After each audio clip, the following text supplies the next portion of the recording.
we shouldn't really downplay the threat what Russia poses. How much of a difference will these extra soldiers make to how safe Estonia feels?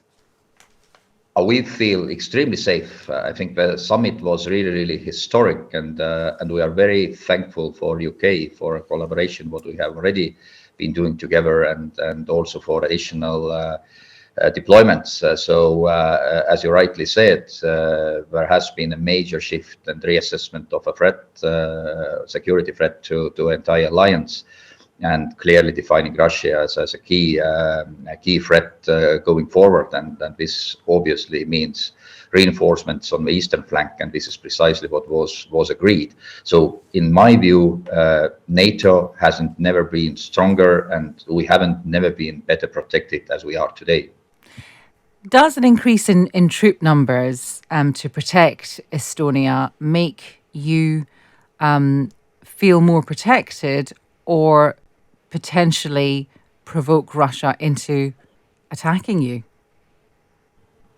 We certainly feel very well protected. And of course, I think the key shift in action and thinking moving towards forward defense is precisely what is needed, so that NATO allies are immediately ready to react if there is a clear and present danger to any of allies. And also importantly, yesterday the decision to invite also Sweden and Finland to join NATO is equally significant, also for a broader security context of the alliance, but also in the entire Baltic Sea region. So as I said, we haven't never been that well protected and safe, and this is, I think, the key outcome of meetings. And what about? There's been some criticism that Germany has not been pulling its weight. What is your feeling towards Germany's contribution to your particular safety, or safety in your particular region? I think everybody is pulling the weight because at the end we succeed all jointly. And if we also talk about division size structure, what we are going to build in Estonia jointly with UK, it's precisely the interoperability, the command structure, which is well integrated. So every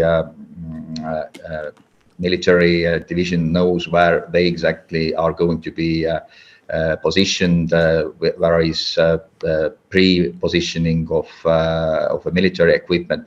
I think there is a lot of planning, joint exercises work, and all the allies are clearly stepping up. So there was very strong unity in the room, and I think this is a precondition for everything. So sort of also from a German point of view, I think they do play their part as well. Just finally, can you give us an idea, explain to us what the kind of the physical, the visual threat is from Russia to Estonia? Have there been exercises in that particular region? Have there been incidents? What has happened to make you think, apart from obviously from your geographical position, that Russia might attack?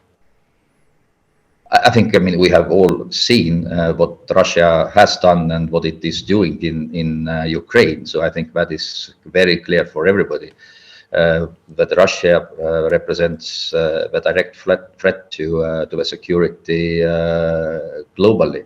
And that is exactly why also NATO, in a strategic concept, reassessed the risk and also redesigned the plans. So I think we shouldn't really downplay the threat what Russia poses, and I think it with a full-scale war in Ukraine, which is brutal, killing people, destroying civil infrastructure. It's clear that we need to stand very strongly, very united, and be ready to defend every millimeter of a NATO territory from a moment where is a clear threat. And this is precisely what the alliance is preparing for and working on.